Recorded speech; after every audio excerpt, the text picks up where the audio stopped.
মসজিদের মধ্যে বৈশা হাজার তানার তসবি নিয়া ১০০ লাখের খতম পড়লে আল্লাহ পাকের হেফাজত এবং আল্লাহর সাহায্য আগমন করে না। যেখানে যেই সাহায্যের দরকার সেই সাহায্য এইভাবে চাইতে হয়। আপনি যখন বৃষ্টির প্রয়োজন হয়েছে, যখন কোথাও খরা ধরেছেন, বৃষ্টি নাই, মানে আকাশ থেকে কোনো বৃষ্টি পড়ে না, তখন আপনি মসজিদে বসে বসে দোয়া করবেন। কিন্তু এমন একটা সময় আসে মসজিদে বৈশা দোয়া করলে আর হয় না, যাইতে হয় মাঠে, খোলা আকাশের নিচে খালি পায়ে। সেখানে যাই আবার এইভাবে হাত উঠাইলে চলে না, হাতটাকে উল্টাইয়া আল্লাহ পাকের দরবারে চাইতে হয়। ও আমার ভাইরা, বৃষ্টির জন্য যখন সাহায্যের দরকার, আমার নবী মুহাম্মদুর রাসূলুল্লাহ সাল্লাল্লাহু আলাইহি ওয়াসাল্লামকে যখন সাহাবায়ে কেরাম বলছেন, রাসূল মসজিদের মিম্বরে বসে হাত উঠাইছেন, আল্লাহ মদিনাতে বৃষ্টির দরকার, মানুষ আমাকে সুপারিশ ধরেছেন, আল্লাহ আমি তোমার কাছে সুপারিশ করতেছি, মদিনাতে বৃষ্টি দাও। আল্লাহর নবীর হাত উপরের দিকে উঠানো অবস্থায় মদিনাতে বৃষ্টি নাজিল হয়ে গেছে। কিন্তু রাসূল সাল্লাল্লাহু আলাইহি ওয়াসাল্লাম সব সাহায্য কিন্তু মদিনার মসজিদে নববীতে বসে বসে চাই নাই, সাহায্য চাইছেন জাগা মতন। যেমন আমাদের আদি পিতা হযরত ইব্রাহিম আলাইহিস সালাম, যার দোয়ায় হযরত মুহাম্মদুর রাসূলুল্লাহ দুনিয়াতে আগমন করেছেন, তিনিও কিন্তু আল্লাহর সাহায্য চাইছেন। কোন সময় কিভাবে চাইছে দেখেন। নমরুদ সবচাইতে বড়, সাংঘাতিক বড়, এই জগতের ভিতরে দুনিয়ার মধ্যে সবচাইতে বড় জালেম এবং সবচাইতে বড় শক্তিশালী। নমরুদের মতো শক্তিশালী বর্তমান পৃথিবীতে কোনো বাদশা নাই, নিজে খুদা দাবি করেছেন। সেই নমরুদ হযরত ইব্রাহিম আলাইহিস সালামকে ডাক দিয়া বলছেন, খেলা হবে, খেলা হবে। বলে কি খেলা হবে? ইব্রাহিম আলাইহিস সালামকে ধরে নিয়ে গেছেন, আগুন প্রজ্বলিত করেছেন, আগুনের মধ্যে ইব্রাহিম আলাইহিস সালামকে নিক্ষেপ করবেন। এমন সময় জিবরাইল আমিন আইসা হযরতে ইব্রাহিম আলাইহিস সালামকে ডাক দিয়া বলেন, আইসি। পেছন থেকে মিগাইল কো আমিও আছি, ইসরাফিল কো আমিও আইসি। হযরত ইব্রাহিম আলাইহিস সালাম জিজ্ঞেস করেছেন, আইসো না ফাটাইছে? আইসো না ফাটাইছে? জিবরাইল আমিন কো আইসি, তবে অনুমতি ছাড়া না, অনুমতি লই আইসি। এবার বলো কি জন্য আইসো? বলে আইসি ইসরাফিল আলাইহিস সালাম কো ফুরাটা দিলে তো কামই শেষ। আল্লাহ রাব্বুল আলামিন আমারে যখন কিয়ামত হবে, তখন আমাকে আল্লাহ পাক বলবেন একটা ফু দেওয়ার জন্য। একটাও আবার নির্ধারিত একটা মানে ওজন আছে, সেই ওজন অনুযায়ী থার্মোমিটার দিয়ে মাইপা এর চাইতে বেশি যদি দেই, তাইলে তো এই দুনিয়া আকাশমান জমিন যা আছে সব কিছু ইমন শেষ হবে, পরবর্তীতে আর বানানোই মুশকিল হবে। এই জন্য আল্লাহ পাক এই আসমান জমিন শেষ করার জন্য আমার একটা ফুই যথেষ্ট। তবে একটা ফু যদি দেই তাইলে তো কিয়ামত আইসা যাবে। এই জন্য এক ফু না, খালি কোনো রকম শ্বাসটা দিলেই তো নমরুদের আগুন শেষ। মিকাইলের সালাম উচ্চাক বৃষ্টি ফুরা দেওয়া লাগবে না, খালি এই টুকুর ভিতরে দিলেই। জিবরাইল আমিন কো আমার শক্তি সম্পর্কে তো আপনি জানেনই, বাউ দিলেই তো শেষ। ইব্রাহিম আলাইহিস সালাম জিবরাইল রে ডাক দিয়ে কয়, আমার আল্লাহ কি ঘুমাইছে? আল্লাহ ঘুমাইছে? বলে না, আল্লাহ ঘুমাই নাই। লা তাখুযুহু সিনাতু ওয়ালা নাওম, আল্লাহ সব সময় জাগ্রত, আল্লাহ পাকের উঙ্গানিও আসে না, তন্দ্রাও আসে না। হযরত ইব্রাহিম আলাইহিস সালাম কো গেট আউট। আমার আল্লাহ পাক যদি আমাকে দেখে, এই যে দেখেন এখন সাহায্য, আল্লাহ যদি আমাকে নমরুদের আগুনে জ্বালায়া খুশি থাকে, আমি জ্বললেই খুশি। জিবরাইলের কাছে সাহায্য, মিকাইলের কাছে সাহায্য, কার কাছে চাইছে? এবার আল্লাহ জিবরাইল, মিকাইল, ইসরাফিলে ডাক দেখো, সাহায্য তোর কাছে চাই নাই, গেলে গেলে দূরে সব সব। আল্লাহ তাবারক ওয়া তাআলা কোন ফেরেশতাকে ডাক দেয়নি, সরাসরি আগুনকে ডাক দিছে। ইয়া নার, আগুন কুনি বারদাও ওয়া সালামান আলা ইব্রাহিম, সালামান আলা ইব্রাহিম, আমার ইব্রাহিমের জন্য শান্তিদায়ক ঠান্ডায় পরিণত হয়ে যাও। হযরত ইব্রাহিম আলাইহিস সালাম নমরুদের আগুনে পইরা 40 দিন পর্যন্ত আগুন জ্বালাইছে। ইব্রাহিমের চতুর্দিক থেকে দাউ দাউ করে আগুন জ্বলছে, ইব্রাহিমের একটা পশমও জ্বলে নাই। সাহায্য কখন আইছে? আগুনও ঠিকই জ্বালাইছে, তেলও ঠিকই জ্বলছে, লাকড়িও ঠিকই জ্বলছে, শ্রমও ঠিকই দিছে, সব কিছুর পরে ইব্রাহিমও আগুনে গেছে, এরপরে সাহায্য। কথা কয় না। এখন আমাদের দেশের বড় বড় নেতারা কিন্তু বহুত বড় বড় মুফতি, এক একজনের জি কি ফতোয়া বক্তৃতায় দাঁড়াই কর।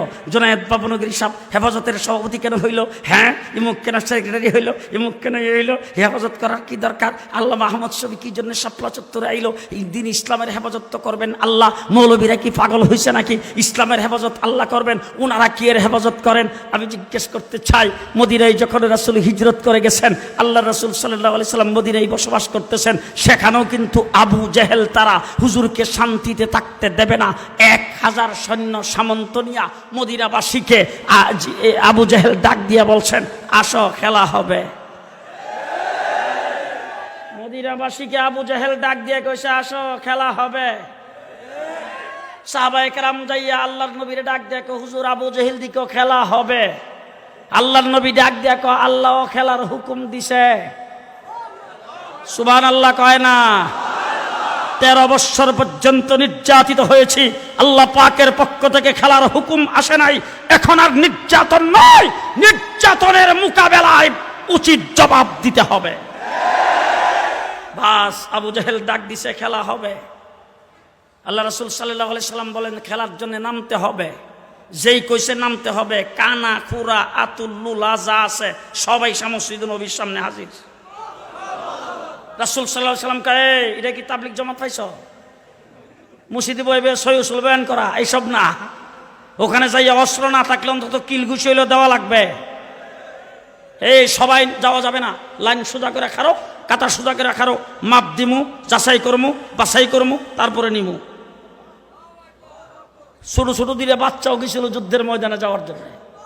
2 ভাই, একজনের নাম মাস, আরেকজনের নাম মুহাফিজ। একজনের বয়স 8, আরেকজনের বয়স 10। এক ভাই আরেকবারে দরাটা তো খেয়ে গেলাম, ভাবছিলাম তো সবার সাথে চলে যাবো, দরা খেয়ে গেলাম। এরপর 2 ভাই একত্রিত হইয়া একজন আরেকজনের দূরে দূরে খারো, একসাথে ধরা পড়িস না। খার হইছে দূরে দূরে। প্রথম খার হইছে 10 বছরের বড় ভাই, এরপরে খার হইছে ছোট ভাই। আল্লাহ রাসূল এক কিনার থেকে চেক করতে শুরু করছেন, একটু দূরে যাওয়ার পরে দেখে 10 বছরের বাচ্চাটা। রাসূল তাকে জিজ্ঞেস করেছেন, এইভাবে কেন দাঁড়াইছো? হুজুর মাফে পড়বার লাগিয়া। তোমার কি আব্বা আছে? বলে নাই। তোমার আম্মা আছে? বলে হ। তো তোমার বৃদ্ধা মা ঘরে আছে, মা তো তুমি জিহাদের ময়দানে যাইবা হবে না, তোমার মার খেদমত করো, জিহাদের সব পাইবা। বাচ্চারা ওইটাকে, হুজুর আমরা 2 ভাই একত্রিত, মা রেজায় দেখি ঘরের মধ্যে বিলাপ কইরা কাঁদতেছে। আমরা 2 ভাই মার কাছে যাই বসছি, বৈশা আমাকে জিজ্ঞেস করছি, মা তুমি কেন কান্দো? আমার মা বলতেছে, আল্লাহর হাবিব মুহাম্মদুর রাসূলুল্লাহ সাল্লাল্লাহু আলাইহি ওয়াসাল্লাম আবু জেহেল ডাক দিছে, খেলা হবে। রাসূলও খেলার মধ্যে নামতেছে। এখন তোর বাপ যদি জীবিত থাকতো আর আমি যদি এই খেলার একজন প্লেয়ার হিসাবে তোর বাপেরে পাঠাইতে পারতাম, হাসরের ময়দানে যাইয়া মুজাহিদের স্ত্রী হিসাবে উঠতে পারতাম। তোর বাপ তো জীবিত নাই, এখন তোরাও নৌজোয়ান না, যুদ্ধের ময়দানে কাউকে পাঠাইতে পারলাম না, এই জন্যে বাবা বুক ফাটা কান্না আসতেছে। মারকে আমরা চোখের পানিগুলি মুছে মার কাছ থেকে বিদায় নিয়া তারপর যুদ্ধে যাওয়ার জন্য আসছি। এখন যদি ফিরা যায়, মা কিন্তু কলজা ভাইটা মারা যাবে। আল্লাহ নবী বলেন, তোমার মা তোমাকে এইভাবে বিদায় দিছে? বলে জি হুজুর। বলে ঠিক আছে, যাও চলো। 10 বছরের বাচ্চা যুদ্ধে যাওয়ার অনুমতি পাইছে। হুজুর সামনের দিকে যায়, দেখে তার ছোট ভাই 8 বছরের, এইটাও দাঁড়ানো। রাসূল ডাক দিয়া বলেন, তুমি তো যাইতে পারবা না। বলে হুজুর আমার বড় ভাইকে অনুমতি দিছেন, একসাথে মার কাছ থেকে বিদায় নিয়ে আসছি। বলে বিদায় নিয়ে আসলে কি হবে?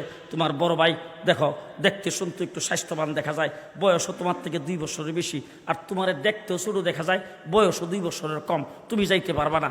বাচ্চারা ওইটাকে, হুজুর বুঝতে পারছি বয়স 2 বছর কম আর দেখতেও আসলে আমার ছোটই লাগে, তো যুদ্ধের ময়দানে যখন নিবেন না হুজুর, একটা কাম আমি একটা প্রস্তাব করি যদি রাখেন। বলে কি প্রস্তাব?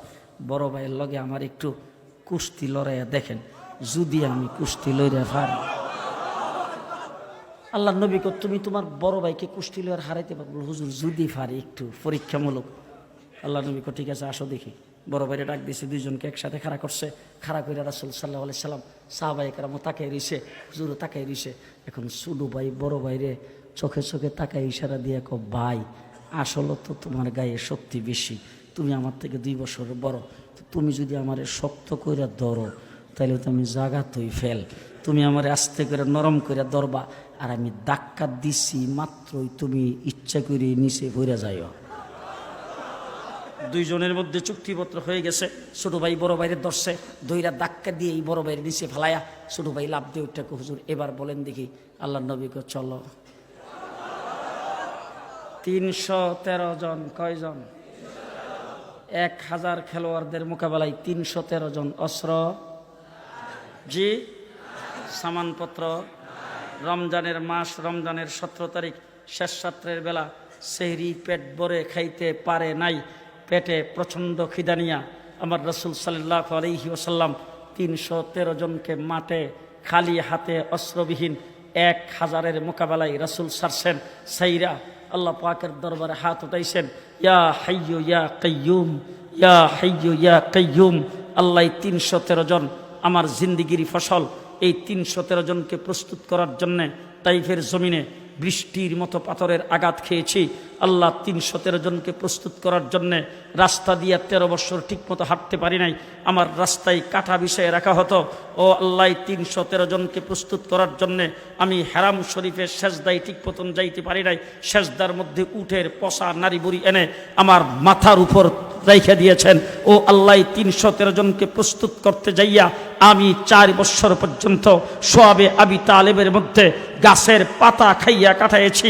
313 জনকে প্রস্তুত করতে যাইয়া আমার আবু বকরকে পিটাইতে পিটাইতে রক্তাক্ত করে 3 দিন পর্যন্ত বেহুশ করে রাখা হয়েছে।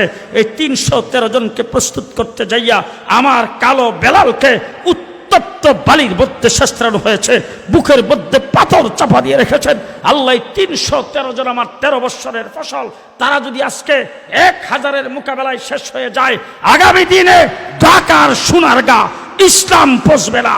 এইগুলি বলে যখন আল্লাহর দরবারে দোয়া করতে শুরু করেছেন, আবু বকর সিদ্দিক বলে রাসূল সেজদায় যেয়ে যখন কাঁদতে শুরু করেছেন, আমার মনে হয়েছে রাসূল বোধহয় আর উঠতে পারবেন না, এখানেই শেষ হয়ে যাবেন। হুজুর যখন উপরের দিকে হাত তুলে যখন কান্না শুরু করে দিয়েছেন, হুজুরের গায়ের থেকে চাদর মোবারক পড়ে গেছে। এই অবস্থায় জিবরাইল আমিন আয়েশা কো হুজুর আইসি। আল্লাহর নবীও ডাক দিয়া কো আইসো না ফাটাইছে? বলে আইসি, তবে অনুমতি ছাড়া না, আল্লাহই পাঠাইছে। জিবরাইল আমিনকে আল্লাহর হাবিব বলেছেন কি দিয়া পাঠাইছে? বলে হুজুর অন্য সময় আপনার কাছে ওহী দিয়া পাঠায়, বিভিন্ন মাসলা মাসাইল শরীয়তের হুকুম আহকাম দিয়া পাঠায়। আজকে আসার সময় আল্লাহ বলেছেন সেনাবাহিনীর প্রধান হিসাবে যাইবা। আজকের আশা ব্যতিক্রম, সেনাবাহিনীর প্রধান। তবে আসার সময় অন্য সময় তো আমি একা আপনার কাছে আসি, আইসা তারপর ওহী নাজিল করি, বিভিন্ন কথাবার্তা বলি। আর আজকে আসার সময় বলছেন সেনাবাহিনীর সদস্যদেরকে সাথে নিয়ে আইতে। হুজুর 3000 আমার লগে আছে, আর বাকি মুগরাপাড়া চৌরাস্তার এখানে রেখে আইছি 5000। মুগরাপাড়া না করলে আপনারা বুঝতেন, মুগরাপাড়া চৌরাস্তার এখানে 5000 আছে, 3000 লগে আছে। খেলা হবে। আল্লাহর নবী ডাক দিয়া কয় নামও দেখি, খেলা হবে। বাস 250 বছর খেলছি। এই ভারত উপমহাদেশের কোন লিডার, রাজনৈতিক দল, বাংলাদেশ তো 56,000 বর্গ মাইল। 56,000 বর্গ মাইলে যারা বড় বড় লিডার, তারা 56,000 বর্গ মাইলের লিডার। আর তখনকার সময়ে ভারত, পাকিস্তান, বাংলাদেশ পুরাটা নিয়ে যখন ছিল মহাদেশ, সেই মহাদেশের মধ্যে যারা লিডার ছিল তারা বড় বড় লিডার ছিল। কোন লিডারের মুখ থেকে, জবান থেকে একটি শব্দ ইংরেজের বিরুদ্ধে বের হয় নাই। কোন লিডার ইংরেজের বিরুদ্ধে কোনো কথা বলে নাই। এক একজন চৌধুরী খেতাব পেয়েছেন, এক একজন বড় বড় হুদা পেয়েছেন, ইংরেজের সঙ্গে তাল মিলিয়ে চলার চেষ্টা করেছেন। কিন্তু একজন মোল্লা টুপি দাড়িওয়ালা দিল্লির জামি মসজিদে মিম্বরে উঠে শাহ আব্দুল আজিজের মতো মোল্লা মানুষ সর্বপ্রথম ইংরেজের বিরুদ্ধে স্বাধীনতা যুদ্ধের ফতোয়া দিয়েছেন। সেই ফতোয়া মোল্লারা দিয়েছেন সর্বপ্রথম। আজকে তুমি তাদের গার ভেঙে লিবা, আবার ডাক ডাকো খেলা হবে। 250 বছর পৃথিবীতে যাদের সূর্যাস্ত যেত না, তাদের সাথে আমরা খেলেছি। যাদের সূর্য অস্ত যেত না তাদের সাথে 200 বছর খেলেছি। কিভাবে খেলা? মিস্টার থমসন ইংরেজের একজন লেখক, তিনি তার ইতিহাস গ্রন্থে লিখেছেন, দিল্লিতে আমি গিয়েছি সাংবাদিক হিসাবে পরিস্থিতি জানার জন্য। আমি যেখানে যে উঠছি এর পেছন থেকে চামড়া পুরার গন্ধ আসতেছে। আমি গর্ত থেকে বের হয়ে পেছনে যেয়ে দেখি বিশাল বড় গর্ত করেছেন, সেই গর্তের মধ্যে লাকড়ি দিয়ে পেট্রোল দিয়ে আগুন জ্বালানো হয়েছে।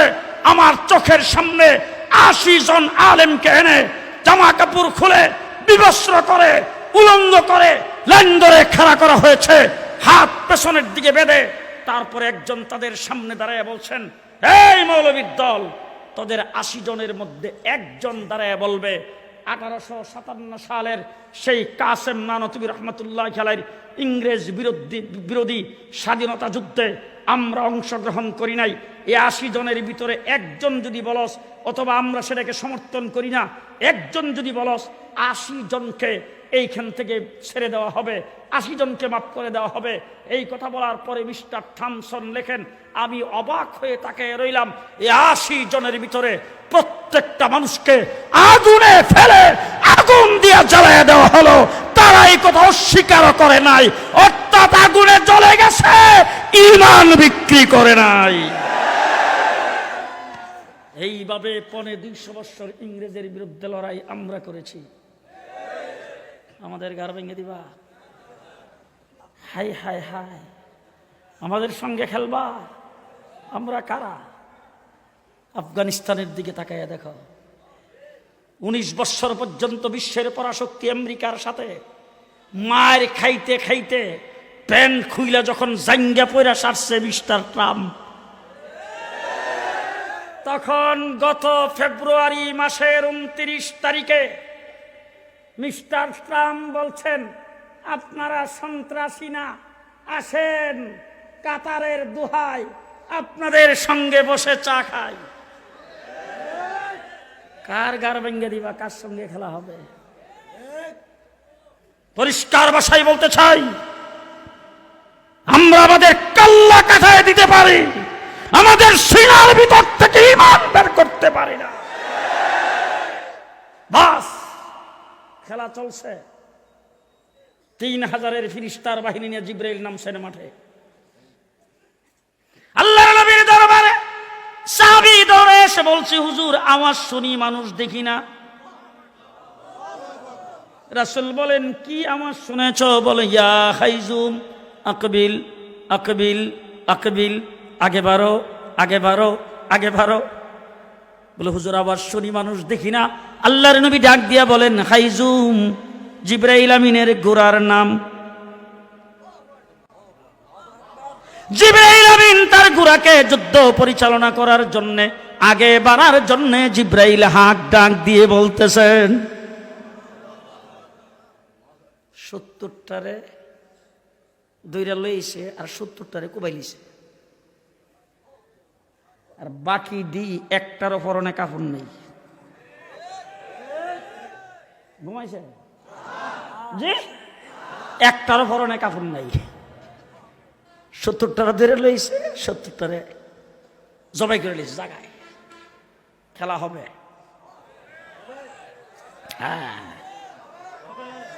মুসলমান যুদ্ধের ময়দানে হযরত আব্দুর রহমান ইবনে আউফ দূর থেকে দেখে আবু জাহেল উঁচা একটা ঘোড়ার উপরে বসে বড় বড় হাঁক ডাক দিয়ে যুদ্ধ পরিচালনা করেন।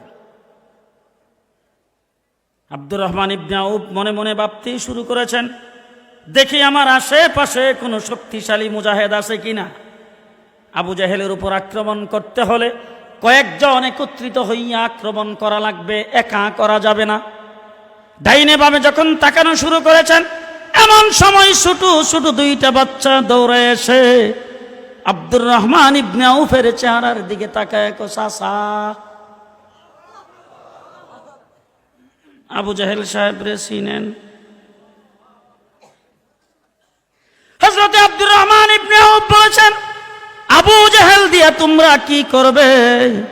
দুইটা বাচ্চা ডাক দিয়ে বলেন, চাচা যদি চিনেন আমাদেরকে একটু দেখায়া দিয়েন, আমরা বাড়ির থেকেই নিয়ত করে আইছি।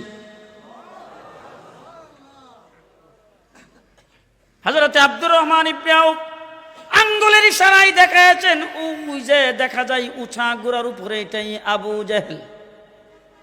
কিতাবে আসছে দেখাইতে দেরি হয়েছে, দুইটা বাচ্চা বাস পাখির মতো আবু জেহেলের উপরে আক্রমণ করতে দেরি হয় নাই। এবার আক্রমণ যে করছে, মারবো কই? গারো কোন না গার মটকে দিমু, গারে মার। এবার বাচ্চা শুধু উঁচা গোড়ার উপরে বসা, আবু জেহেল উঁচা লম্বা লুকা ছিল, এখন ওই গারের মধ্যে মারবো তো গাল লাগাল পায় না, তলোয়ার যায় পৌঁছে না। এক ভাই আরেক ভাইয়ের ইশারা দিয়া আস্তে করে ডাক দিয়া কো, ভাই এইভাবে ফালান যাইতো না, গোড়ার ফাউডে কাটতে দে।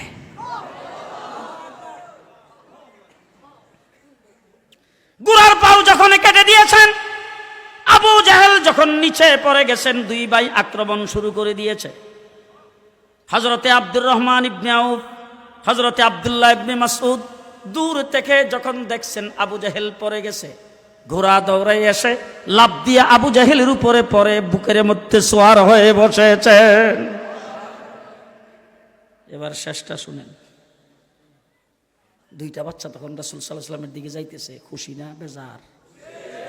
একজন আরেকজনের ধাক্কা দেয়, তুই সর, আমি আবু জেহেলকে মারছি। হ্যাঁ তুই সর, আমি মারছি। হ্যাঁ তুই সর, আমি মারছি। এইসব করতে করতে রাসূলের কাছে যায়, হুজুর আমি মারছি, না হুজুর আমি মারছি, হুজুর আমি মারছি। এরকম যখন রাসূলের সামনে যখন ঝুকরা শুরু করছেন, আল্লাহর নবী ডাক দিয়ে কও, থামো থামো থামো থামো থামো, কি হইছে? বলে হুজুর আমি মারছি। বড় ভাইটা কো, না হুজুর, হ্যাঁ না আমি মারছি। আল্লাহর নবী কো, যেই তলোয়ারটা দিয়ে আবু জেহেলরে মারছ, তলোয়ারটারে ধুয়ে লাইছ? বলে না হুজুর। তাহলে তলোয়ারটা আমার কাছে আনো। দুজনের তলোয়ার আল্লাহর নবীর হাতে দেওয়ার পরে রাসূল দেখেন দুটা তলোয়ারের মধ্যে রক্ত লাগানো। রাসূল ডাক দিয়া কও, এই রক্তের দ্বারা প্রমাণ করে দুইজনে মিললেই আবু জেহেলকে মারছ, ঝগড়া করো না, খেলা হবে। যুদ্ধের ময়দানে যুদ্ধ শেষ। আল্লাহর নবীর সামনে এসে জিবরাইল আমিন দাঁড়িয়েছেন। রাসূল জিবরাইলের দিকে তাকায় দেখে জিবরাইলের গায়ে এখনো যুদ্ধের পোশাক। আল্লাহর হাবিব জিজ্ঞাসা করেছেন, জিবরাইল এখনো যুদ্ধের পোশাক দেখি তোমার গায়ে? সাহাবীরা যুদ্ধের পোশাক খুলে ফেলেছেন, কাফেরদের লাশগুলো একত্রিত করা হয়েছে। সাহাবীদের খুব খুশি, নারে তাকবীরের স্লোগান লাগাই দিয়েছেন, সবাই রিল্যাক্স হয়ে গেছে। তোমার গায়ে এখনো যুদ্ধের পোশাক। হযরতে জিবরাইল আমিন কো, হুজুর উপরের দিকে তাকান। আল্লাহর নবী উপরের দিকে তাকায় দেখে অগণিত ফেরেশতা, তাদের গায়ে এখনো যুদ্ধের পোশাক। এবার রাসূলকে ডাক দিয়া বলে, হুজুর নিচের দিকে তাকান। নিচের দিকে তাকায় দেখে আবু বকর সিদ্দিক এখনো যুদ্ধের পোশাক খোলে নাই।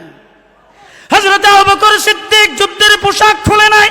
জিবরাইল আমিন বলে, হুজুর আমরা ফেরেশতারা আবু বকর সিদ্দিকের দিকে তাকায় আছি, আপনার আবু বকর যখন যুদ্ধের পোশাক খুলবে আমরাও তার সাথে সাথে খুলে ফেলবো। মুসলমান, ইসলামের হেফাজত করেন আল্লাহ। ঘরে বৈশা তসবিহ জপলে ইসলামের হেফাজত হবে না।